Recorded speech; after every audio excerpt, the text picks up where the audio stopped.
Assalamualaikum warahmatullahi wabarakatuh. Saya Kosasi dari STI Duta Bangsa Bekasi, Program Studi Hukum Ekonomi Syariah.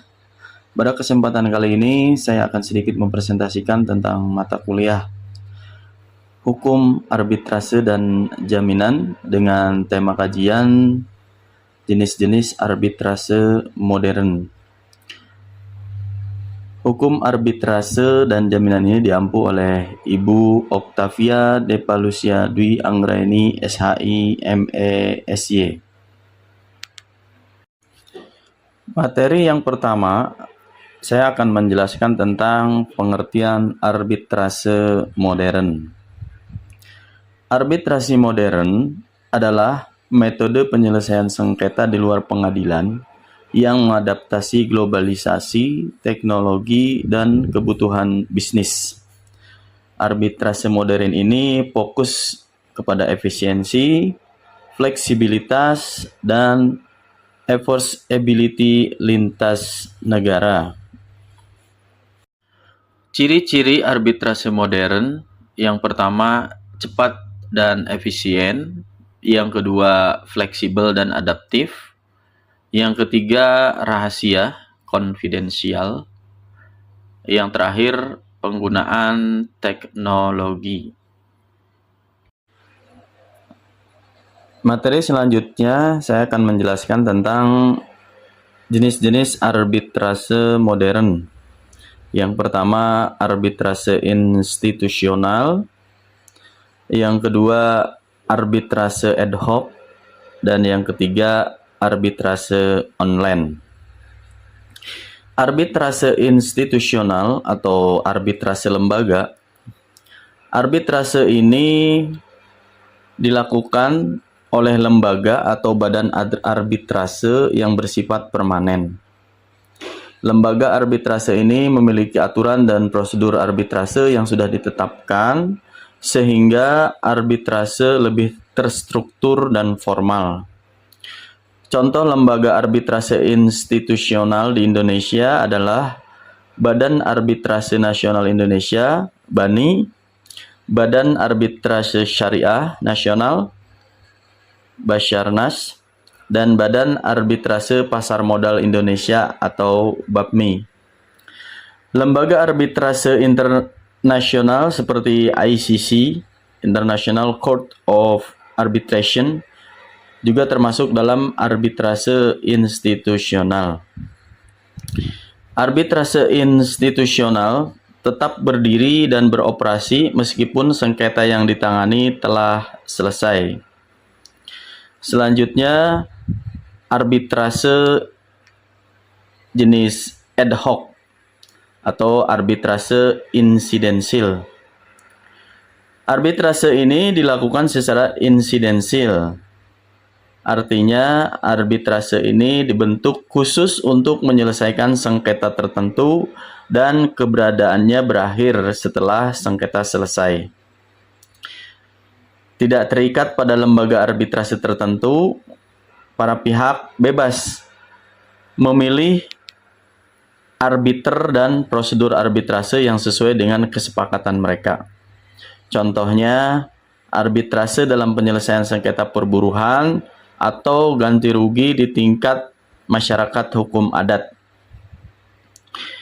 Arbitrase ad hoc dikenal juga dengan istilah arbitration appointed for each case, yaitu arbiter yang ditunjuk untuk kasus tertentu untuk satu kali penunjukan. Yang selanjutnya adalah arbitrase online. Arbitrase online pengertiannya penyelesaian sengketa menggunakan teknologi digital dan platform daring tanpa kehadiran fisik para pihak. Ciri-ciri arbitrase online atau e-arbitration. Yang pertama, proses dilakukan sepenuhnya secara online. dokumen digital, sidang virtual, dan komunikasi elektronik. Jenis arbitrase online ini cocok untuk sengketa teknologi dan e-commerce. Contoh arbitrase melalui platform seperti Modria atau ODR.eu.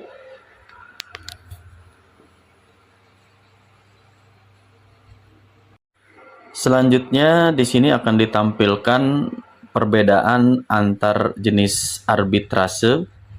Di sini ada 3 hal. Yang pertama dari sisi jenis, yang kedua lembaga, dan yang ketiga fleksibilitas. Yang pertama arbitrase jenis institusional, lembaganya ada, fleksibilitasnya sedang. Lembaganya ada karena arbitrase institusional ini sudah terbentuk, baik ada sengketa ataupun tidak ada sengketa. Dan ketika permasalahan sengketa selesai, arbitrase institusional ini tetap ada. Fleksibilitasnya sedang karena arbitrase institusional ini sudah punya prosedur baku yang harus diikuti oleh para pihak yang bersengketa. Yang selanjutnya lembaga ad hoc. Lembaganya tidak ada lembaganya karena arbitrase ad hoc dibentuk setelah timbulnya permasalahan sengketa. Dan ketika permasalahan sengketa selesai, maka lembaga arbitrase ad hoc ini pun selesai. Tingkat fleksibilitas arbitrase ad hoc ini tinggi karena para pihak yang bersengketa dapat menentukan segala sesuatunya berdasarkan kebutuhan mereka, seperti memilih arbiter dan lain-lain. Yang selanjutnya, arbitrase jenis online. Lembaga variatif, bisa ada atau tidak ada, dan tingkat fleksibilitasnya tinggi, sama seperti arbitrase ad hoc, artinya bisa disesuaikan dengan kebutuhan para pihak yang bersengketa. Selanjutnya, contoh prosedur pengajuan arbitrase.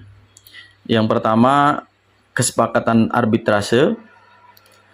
Sengketa hanya dapat diajukan ke arbitrase jika para pihak telah membuat kesepakatan tertulis, perjanjian arbitrase, yang menyatakan bahwa semua atau sebagian sengketa yang timbul akan diselesaikan melalui arbitrase. Yang kedua, pengajuan permohonan arbitrase. Pihak yang bersengketa, pemohon, mengajukan permohonan secara tertulis kepada lembaga arbitrase atau arbiter yang ditunjuk, yang berisi nama dan alamat para pihak, ringkasan duduk perkara, dasar hukum atau kontrak yang disengketakan, tuntutan yang diminta, salinan perjanjian arbitrase, bukti-bukti pendukung. Yang ketiga, penunjukan arbiter. Jika disepakati satu arbiter, para pihak harus menyetujui siapa yang akan ditunjuk Jika 3 arbiter, masing-masing pihak menunjuk satu arbiter, lalu kedua arbiter tersebut menunjuk arbiter ketiga sebagai ketua majelis. Jika tidak tercapai kesepakatan, lembaga arbitrase dapat membantu penunjukan. Yang keempat, pemeriksaan awal. Lembaga atau arbiter memeriksa kelengkapan dokumen dan kewenangan mengadili. Jika memenuhi syarat, maka arbitrase dilanjutkan. Bila tidak, permohonan ditolak. Yang kelima, jawaban termohon. Termohon diberi waktu tertentu untuk memberikan jawaban atau bantahan atas permohonan arbitrase. Yang keenam, tahapan pemeriksaan. Pemeriksaan dapat dilakukan secara tertulis dan atau melalui sidang langsung, hearing, termasuk pemanggilan saksi atau ahli bila diperlukan. Yang ketujuh, putusan arbitrase. Majelis arbiter akan menjatuhkan putusan dalam jangka waktu maksimal 180 hari sejak pemeriksaan dimulai. Bisa diperpanjang dengan alasan yang sah. Putusan bersifat final dan mengikat, final and binding. Yang kedelapan, pelaksanaan putusan. Putusan arbitrase dapat diajukan permohonan eksekusi ke pengadilan negeri dan pengadilan wajib mengeluarkan penetapan eksekusi kecuali ada alasan yang sah untuk menolaknya. Terakhir, kesimpulan. Arbitrase modern, solusi cepat, efisien, dan fleksibel. Pilihan jenis tergantung kebutuhan, jenis sengketa, dan keinginan para pihak. Demikian penjelasan singkat terkait mata kuliah Hukum Arbitrase dan Jaminan dengan tema kajian jenis-jenis arbitrase modern. Mudah-mudahan bisa menambah pengetahuan kita terkait dengan jenis-jenis arbitrase modern. Terima kasih atas segala perhatiannya. Wassalamualaikum warahmatullahi wabarakatuh.